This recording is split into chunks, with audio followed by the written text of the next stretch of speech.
রংপুরে মনোনয়নপত্র প্রত্যাহারের শেষ দিনের খবর আমরা জানব। প্রতিনিধি শাহরিয়ার মিম আমাদের সাথে যুক্ত আছেন।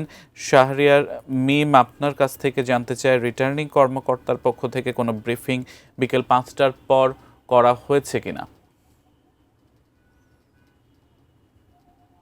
জানিয়ে রাখি যে আজ কিন্তু যে প্রত্যাহারের যে শেষ দিন ছিল মনোনয়ন, আজকের এই দিনে আমরা দেখেছি যে রংপুর থেকে রংপুরে যে সংসদীয় 6টি আসন রয়েছে, এখান থেকে কিন্তু 8 জন মনোনয়ন প্রত্যাহার করেছে।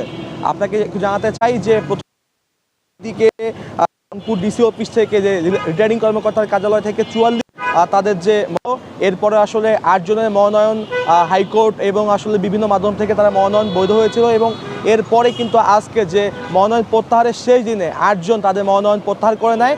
এখন পর্যন্ত কিন্তু এই যে ভোট যুদ্ধে অংশগ্রহণকারীর সংখ্যা রয়েছে 44 জন।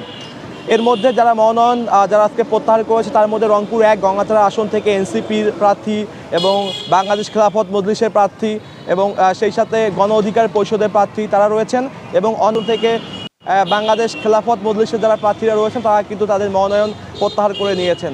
সব কিছু মিলে আগামীকালকে কিন্তু প্রতীক বরাদ্দ হবে, এবং প্রতীক বরাদ্দের পরপরই কিন্তু আনুষ্ঠানিকভাবে ত্রয়োদশ জাতীয় সংসদ নির্বাচনের আনুষ্ঠানিকতা শুরু হবে।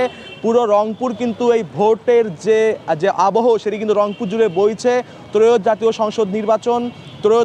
সংসদ নির্বাচনের যে আনুষ্ঠানিকতা সেটি কিন্তু আগামীকাল থেকে শুরু হচ্ছে।